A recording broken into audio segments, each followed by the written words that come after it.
Today's episode of Dungeon Crawlers Radio is brought to you by Gamers Inn, your one-stop location for all your gaming needs. Located in Lehigh City, Utah, their fun and friendly staff will be more than happy to answer any of your gaming needs. Just remember, Gamers Inn, it's where adventures begin.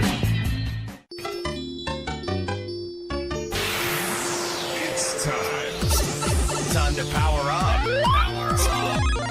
Autobots, roll out! Broadcasting live from the DCR studio.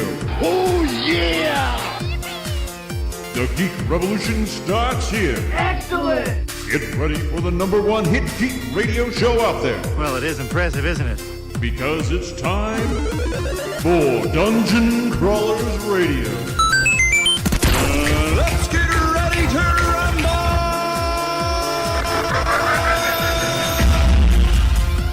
And now, the moment you've all been waiting for. And welcome to another very exciting episode of Dungeon Crawlers Radio, where I think I'm lost in the time stream this time. I normally wouldn't say something so crazy, but Daniel is missing. McKay is not here. Varen is probably out eating my donuts. Varen, how could you? Oh, maybe it's just time to start telling embarrassing stories about them. But it's probably fitting that I'm the one lost in the time stream, because that means I'm going to have to fire some tachyons to find my way back. That's right, everybody. Today we're talking about Star Trek. It's the top conversation topic for today because we have just been given not one but two new Star Trek-esque TV series, and to help me review the pilots of these two new series is the very special guest, Anna. Hey, Scott. Thanks for having me on the show today. Thank you for joining us. Me? It's the royal us, isn't it? I suppose so. Nice. Well, we are going to be talking about the new Star Trek shows. For those of you who are not in the know, just in case you've been living underneath a rock or you've been completely nerded out by all the Star Wars news that's been coming out, we have two new Star Trek-esque shows. We have the new Star Trek Discovery and the Orville, which was originally supposed to be a spoof, from my understanding. But we're going to talk about that today. So yeah, Anna, tell us a little bit about the Orville. Yeah, so the Orville, it just had its pilot on September 10th, so fairly new out, and it's been airing on Fox. And the creator is actually Seth MacFarlane, which a lot of us probably know. Okay, I'm not going to lie. When I first heard Seth MacFarlane doing this, I was kind of bummed. I mean, he does amazing at Family Guy. It's an incredible series. I just didn't see Family Guy relating to Star Trek. But all of a sudden, like, the trailers started coming out, and it seemed like it was something special. It actually seemed pretty hilarious. Yeah, well, Seth MacFarlane had said that this is something that he's wanted to do ever since he was a kid, and that finally the timing felt right for it, and that he really wanted to make it something special. And so he got the contract from Fox to be able to do this, and this season, they signed him on for one season, and he has 13 episodes to kind of prove himself for this. Okay. So now, and this was something we discussed before we started recording, is that I was thinking of this as kind of like, what's that as a Galaxy Quest? But you're saying that Seth actually says it's not as much Galaxy Quest. It's not as much Galaxy Quest as it is other shows. Yeah, no, he compared this show and the way he wanted it to feel to MASH. He said that, and this is a quote from him, he said, "Look, if this were a half-an-hour show, it would be a no-brainer. The tone is the tone. It's a sitcom. But with an hour, there's an obligation to tell a real story with surprising twists." And one show that he said he thought really nailed it was MASH. And so he was kind of going for that kind of feel with it, with taking the drama, but also taking the humor and putting them together. And it comes off as a really flowy show. It's not what I was expecting, but honestly. Oh, no, it definitely wasn't what I was expecting either. I was really expecting it to be a sitcom, especially from watching previews of it. Just the filming style of it looked really sitcom-y. Yeah, I was really expecting to sit down and see like an episode of Friends in space. Absolutely. But instead, we get And I have to laugh when they start talking about the Planetary Union instead of the Starfleet Federation. That's right. Everything seems to just be a little bit off. All the wording is just a little bit different than what you'd expect with Star Trek. So this TV show takes place in the Planetary Union on a mid-level exploratory space vessel in the 25th century. And Scott, tell us a little bit, what was the plot of this pilot that we watched? So the pilot, obviously it's Captain Ed Mercer, who is Seth MacFarlane, and I do appreciate like him both writing and being part of this. I would love to be able to do stuff like that, but the whole thing starts off with him walking in on his wife, having an affair, which is a very Seth MacFarlane-y kind of humor. And there's some bodily humor there, and then it jumps to 1 year later. We've all seen the pilot or the trailer where he's talking with his commander, which of course they're just slightly different, like commander titles than in Star Trek, which also is just it throws me because everything is so almost carbon copy. You're looking at it, it's but like just a copy of a copy. Tiny bit different. Yeah. It's almost like they're avoiding the copyright infringements. Yeah, kind of almost. Ever so, and yet still. But I mean, I was brushing it off as, oh, okay, this is a spoof, and so it'll be okay. Anyway, so he gets his first ship, and all of a sudden he finds out his first officer is his ex-wife. And that is basically the gist of the pilot. No, we don't want to give spoilers, but that's kind of what it's about. But Scott, let's talk about how did we feel about it? Because I was really excited to watch it, but then before we watched it, I started to see some reviews of it on like Rotten Tomatoes, and all of a sudden I got a little nervous. Okay, before we go into how we felt about it, let's talk about this. The critics' consensus on Rotten Tomatoes. Yeah. An odd jumble of campiness and sincerity, homage and satire. The Orville never quite achieves liftoff. Ouch. So the critics on Rotten Tomatoes gave it, that was the consensus, and they gave it a 20%. That's and for Fox, as far as Fox numbers are concerned, that's on its way out. Fox loves to cancel things. But here's what I wonder though, because even though the consensus from critics was odd jumble and not very good and doesn't achieve liftoff, the audiences, though, were giving it an 89%. They were saying it was fresh. So that was really quite bizarre. And so, like, my review, like, hearing that, like, it's like the audiences are saying, it's an odd jumble of campiness and sincerity, homage and satire. Like, and it just ended in the review at that. Like, in my opinion, like, it was not what I was expecting. No, and not. I think that the critics were stuck up. Critics are always stuck up. We're critics and we're stuck up. But I feel like they were held up in their mind's eye by what they were expecting it to be instead of what it actually turned out to be, because it was kind of campy. I mean, you have one line in there, and I'm going to spoiler. They're communicating with someone on the view screen, and there's a dog licking himself in the background, which is it seems kind of out of place. And they actually make reference to it, like they directly call it out. Is he a dog licking himself? Yeah, first thing I was drawn to. And that's what I was expecting this entire show to be. I was expecting that same thing. I was expecting it to really be Star Trek, but for it to be a sitcom. And then when we actually sat down to watch the pilot, I first of all was surprised that it wasn't just 20-minute episode, but that they were hour-long episodes.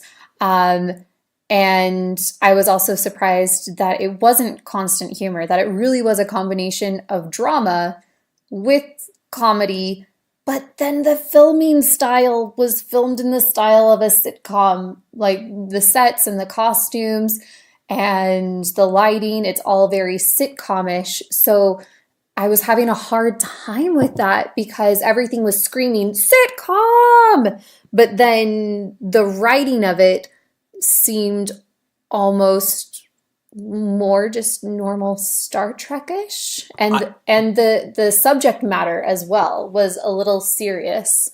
Yeah, subject matter. I feel like they almost took like an episode of like a Voyager or Next Generation, and they slightly modernized it, and then they took and threw in like a light peppering of MacFarlane gags. Yeah. You know, like the dog, like the affair.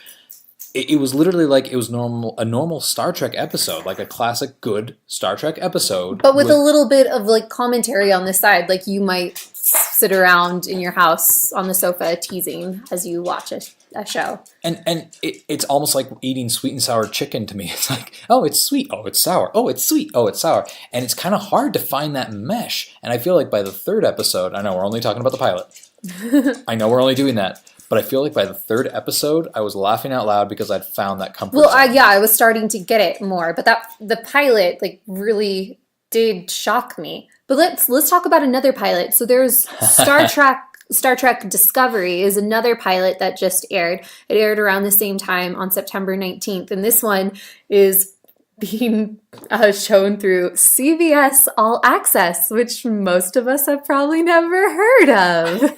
Can I go so far as to say this show is actually being held hostage by CBS All Access? Yeah, I think that's perfectly fair to say. CBS, originally Discovery, they were trying to get it on Showtime and Netflix and Amazon, but they couldn't afford to have Star Trek Discovery because they've been spending $8 to $8.5 million per 40-minute episode.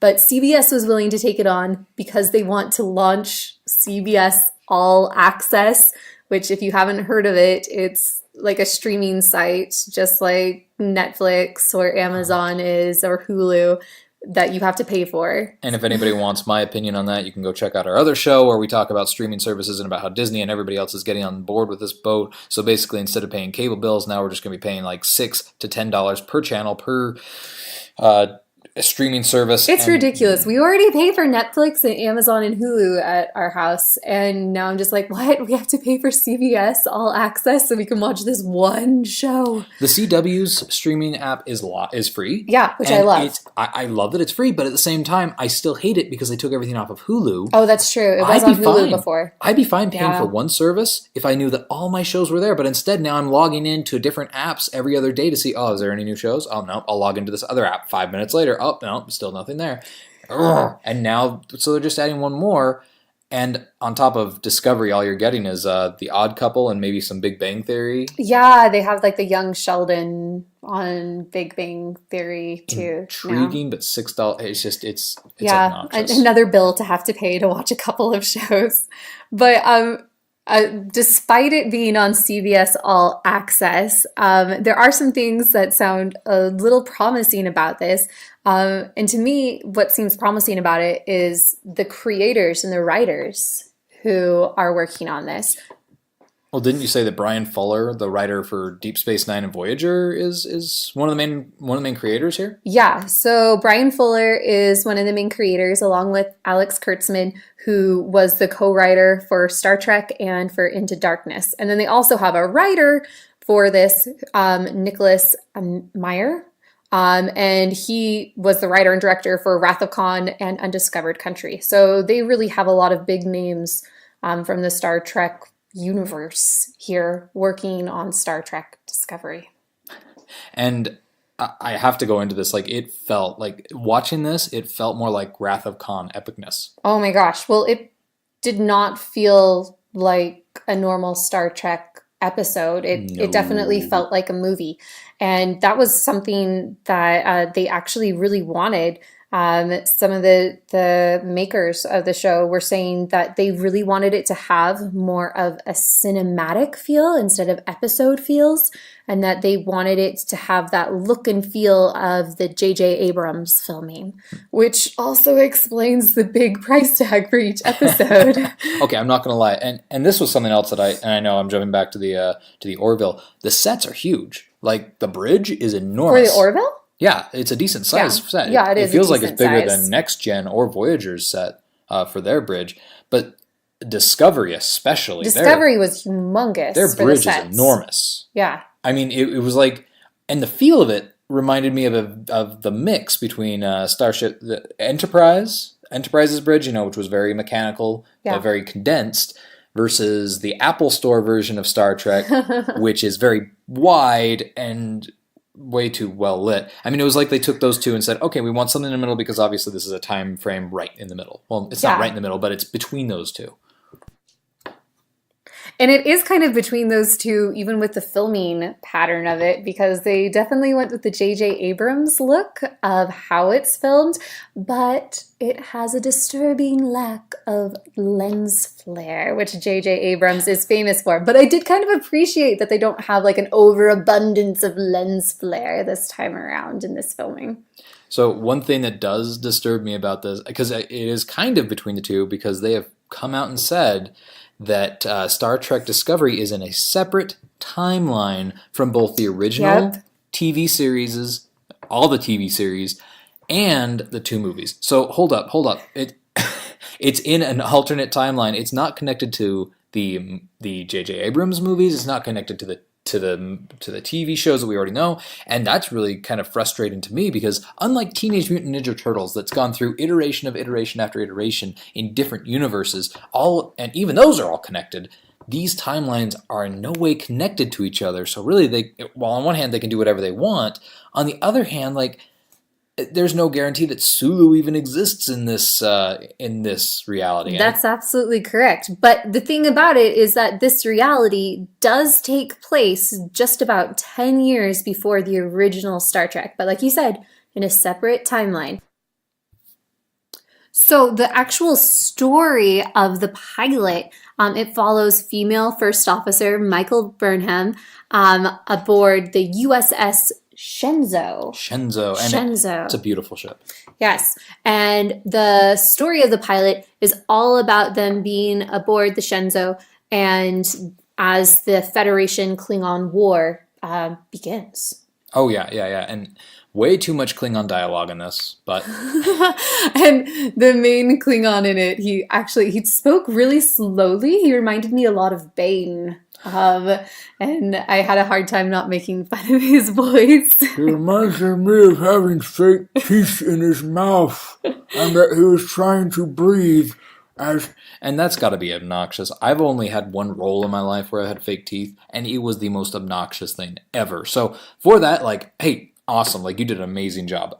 Yeah, well, because those Klingons had a lot of makeup and a lot of prosthetics, I bet, that they were having to wear. So I bet it really did impede them quite a bit. And the Klingons look fairly different as well in this version. Yeah. Yeah. Yeah, they don't look like they did in the movie. They don't look like they did in the TV show. It's kind of a blending, but kind of their own weird, different new thing. Yeah. And I'm not sure how much I really like it. Well, yeah, it is really different. And I was reading about how they wanted to make a lot of things kind of similar, but also kind of different. Like, they were talking about how they really purposely wanted to make the costumes look different, which they really do. They're beautiful, but they're very different. And how they wanted to make the Klingons look different. They didn't really, I guess, dig the feel of what the Klingons had looked like in other versions. And also, they really wanted to make the lighting look different. So as you watch it, you'll see that there are a lot of things that are different, although the feel is really similar. And the feel being really similar, I think, comes because the creators were saying that they really wanted to base the feel of this show off of Deep Space Nine and Voyager, but with, quote, some violent things and a tiny bit of language. Okay, I got Deep Space Nine. I definitely get the Deep Space Nine. I get the cinematic view. Like, I get all those feels. I'm not feeling as much of the Voyager feel. No, not quite yet, except for maybe the strong female leads, because it really does focus a lot on strong female leads. But the rest of it, I'm not really getting that sense of Voyager quite yet. But that's true. The male leads are either kind of a weaker male or they're the Klingon that's going to tear everybody asunder. Right. That's right. Well, hey, let's talk about what people are saying about this. So in contrast with the Orville, like, the critics love this thing. Yeah, the critics are giving it on Rotten Tomatoes an 86%. And they say that it's a very polished production with a complex plot and several compelling characters. Agree. But audiences are not agreeing. Audiences are definitely not agreeing. They're saying 59%, which... Is that rotten or is that still considered semi-fresh? That's considered rotten. Ooh. So the audiences are saying it's rotten, and the critics on this one are calling it fresh, which is the opposite of what was going on with the Orville. So tell me, Scott.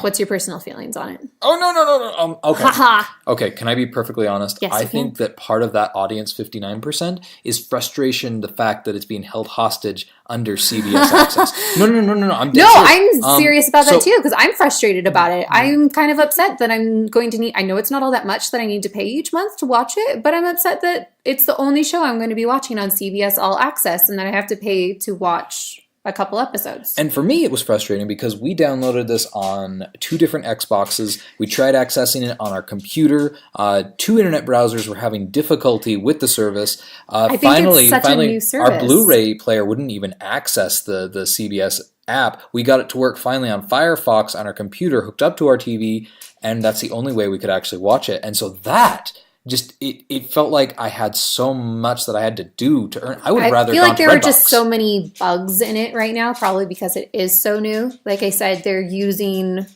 this show, Discovery, to try to get people to sign up for CBS All Access. So it's really brand new, and I just don't think they figured out all the bugs yet. Seeing that being said, and this will be coming to other rented services like iTunes eventually, but the initial release is going to be on CBS Access. I'm not going to lie, I'm thinking about getting CBS Access maybe for a month, maybe 2 or 3 months down the line, so I can binge watch it. I think that I might do the same thing. I think that's a really, really smart idea. But Which will hurt the view. It will hurt the viewership of this. But besides the frustration on CBS All Access, I really did enjoy watching it though. You can really feel that the people who are writing this and directing it and just working on the set, really understand what Star Trek is all about. And I feel like it, even though it's in a different timeline, I feel like it really did stay true to the feel of Star Trek.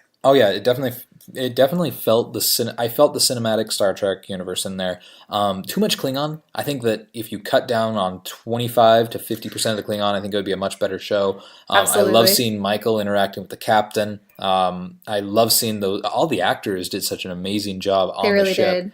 And I would have loved to see more, 1, the battle, and 2, the ship. But what you did see of the battle and of the ship were amazing. You can definitely see where the $8 to $8.5 million was going, because the graphics and the sets and the lighting were all so marvelous that I felt like I was watching a feature film. And I feel like if they were putting this kind of money towards a Star Wars series, I feel like the show would stay on the air. But the fact that they're putting it towards a Star Trek show, as beautiful as it is, I think it would make an amazing movie. I think it would have been great. But as far as for a TV show, I don't see it staying on the air with that kind of budget. So that's my feeling on it. I like it. I hope that it stays on air, but I share your same concern that with it costing so much that CBS, even though they're using it to launch CBS All Access, that they might not be able to keep it going.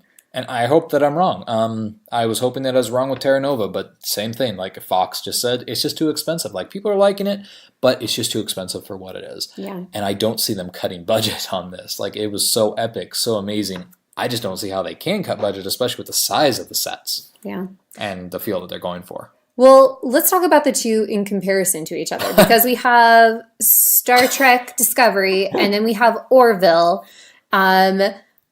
How do you feel, Scott, about neither one of these shows being in the Star Trek canon? They're both Star Trek-y, but neither one of them is in the Star Trek universe. It's weird. It's like waking up Christmas morning, and while you asked Santa for a Super Mario or a Nintendo, you open your presents and you find both a Sega Genesis and an Atari.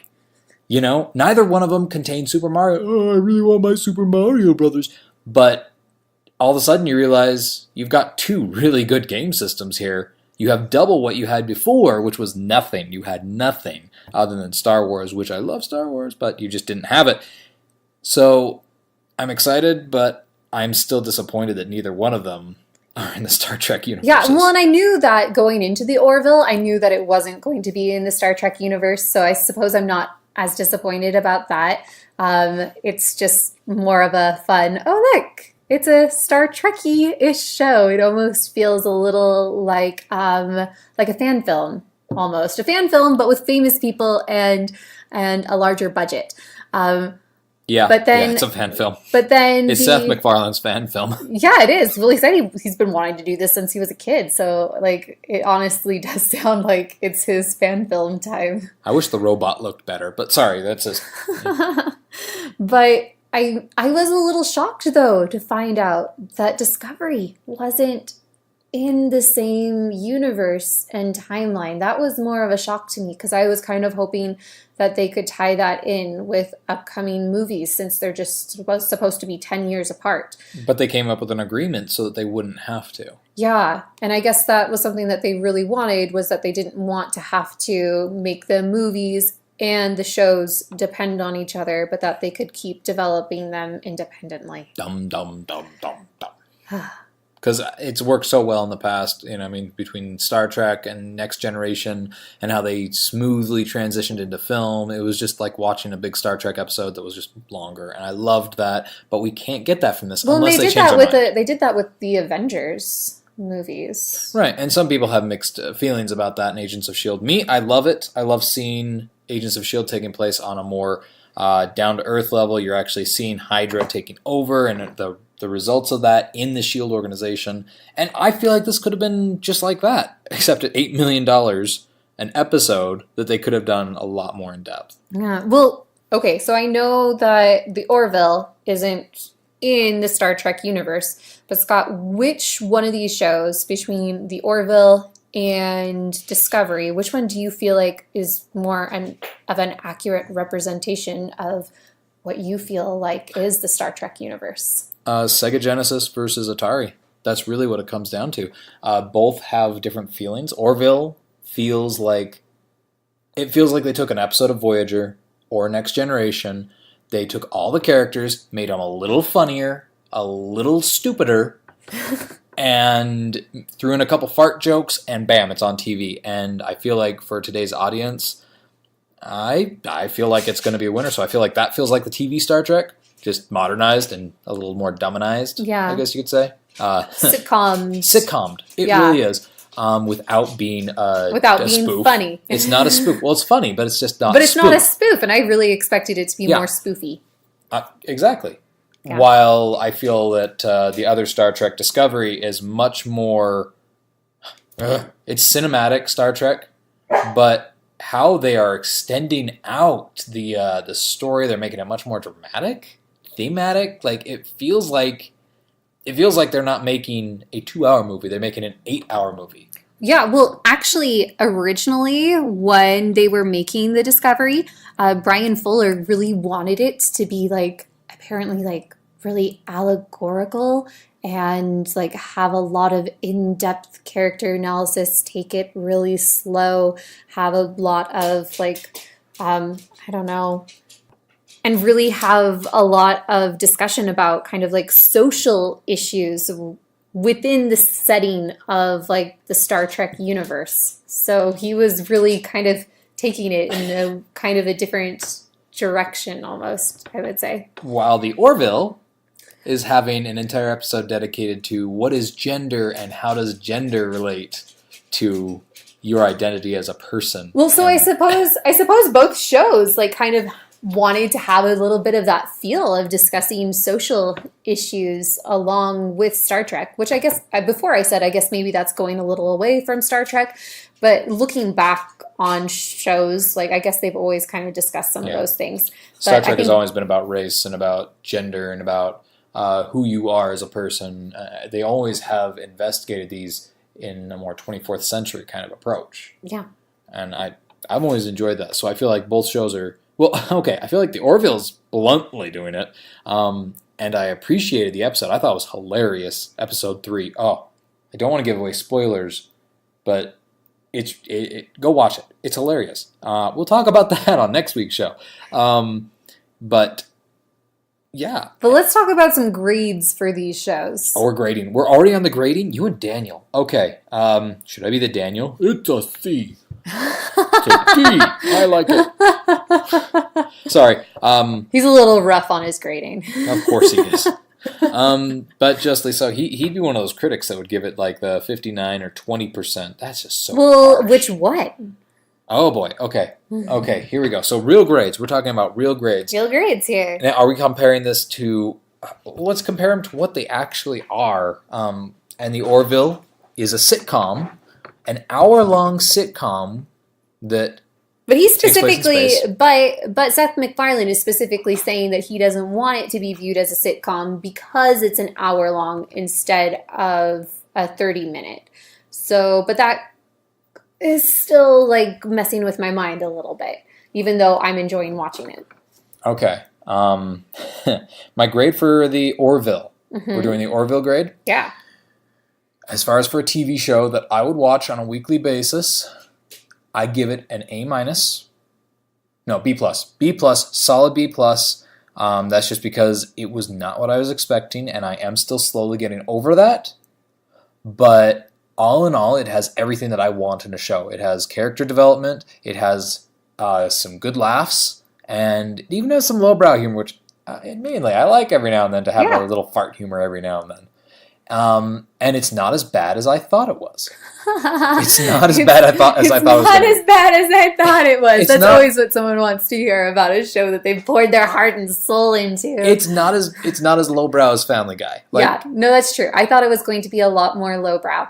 And you're saying you're giving it like what, B+? B+, because it's very watchable. It still has the occasional lowbrow joke, but overall, like, all the actors do an excellent job. It's a fun show to watch. It's very watchable. It's laughable. It has good points. It's a good show. I would give it around the same grade, maybe a little bit lower, maybe a B-, but I'm really enjoying watching it. I think that they could add a little more humor into it. I know that Seth MacFarlane said he wanted it to his inspiration was a bit of like that MASH type of humor of combining the funny with the serious, and I think that it could use a little more work for combining the two of those and making a really fleshed out story. But I agree with you. I'm totally enjoying watching it, and I'm looking forward to another episode of it being released. With Discovery, what's your view on Discovery? Final grade. You get to go first this time. Okay, so I hadn't come up with a grade yet that I wanted to give to Discovery. But first of all, just let me say that with Discovery, I am incredibly excited to watch it. Like with the Orville, I'm like, oh yeah, like I'll watch that. I'll sit down after work and watch that as I eat dinner. But with Discovery, I'm like, oh my gosh, when's the next episode coming out? I want to see what happens next. I'm really invested in the characters. And I feel like I'm going to give it an A. I'm really excited about it. Wow. Yeah. It had a fleshed out story, fleshed out characters. The cinematography was just gorgeous. The script writing is beautiful. And you have a team of people who have worked on so many other Star Trek shows and movies that I've really enjoyed. So no wonder it has that great feel to it. The Klingon monologuing has brought it down. Okay, the Klingon monologuing was horrible. I'm justifying my grade. Okay. I'm justifying my grade because I want to give it, like, just for the Star Trek, being on the bridge, the battle was awesome. The character was beautiful. The Klingon costumes were really pretty, though, even if I didn't like their monologue. Oh, they were pretty, and I loved how you could still see the... even on all the Klingon cruisers, you could still see what the Klingon cruisers were originally. Like, you could see, like, that original influence. You see all the original inspiration. Yeah, and I loved seeing that more modern version of them. But the monologuing and just the story behind was so subtitled and so long. I have to give it... I can't give it above a B. Solid B. But, hey, that's even with all the other fun stuff. I do not know if I'm going to be watching it just because $6 a month. I guess that's going to be 4 episodes, though, right? I mean, because it's 1 episode a week that will release.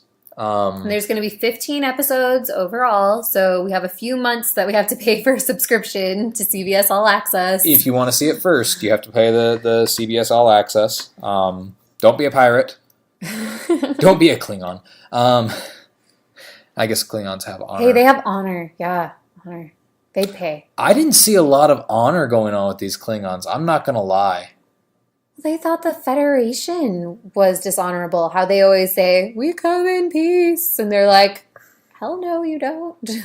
Yeah, I didn't get that from these Klingons. These Klingons, I don't get honor. I really don't. Once you watch the pilot, you'll see what I mean.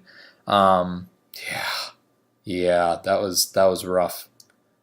But the way that they were taking care of their dead, they were very honorable with them. I disagree with you. I think that they're very honorable. I mean, yeah, sure, they're starting a war here. But, I mean, they feel like they have a good reason to. That's true. So if you want to pay, $1.25 a week for an episode, which is cheaper than, well, I guess iTunes is for HD. I don't know. If you're up for paying the $6 a month for an additional service for a couple months, although I'm sure there's going to be a couple weeks where they're going to miss an episode or they're going to hold off and like release them not every week. Mm-hmm. I don't know. If you feel it's worth it, then great, go for it. It's a fun show, and I will definitely binge watch as soon as the entire episode or entire series comes out. Overall, I'm excited for both of them. They are. It's almost kind of nice to get a break from the Star Wars too, but it's okay. We're gonna get plenty of Star Wars coming up here really soon.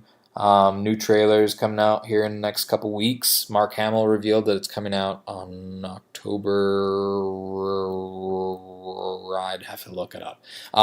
We'll post it in the comments. So what's your view on the whole Star Trek Discovery versus the Orville? We want to hear your guys' thoughts. Go ahead and post in the comments below. Go ahead and send us a message. Tell us we're full of batleths, or if we're on point on this one. And if you think that they're going to die and be dead in space, or if these ships are going to go above and beyond, and where so many shows have boldly gone before and win their way into our hearts. Thank you for joining us today on Dungeon Crawlers, and hopefully by next time we'll be out of the time stream back with Daniel. Anna, thanks again for joining us today. No worries. And hey, we'll catch you guys on the other side.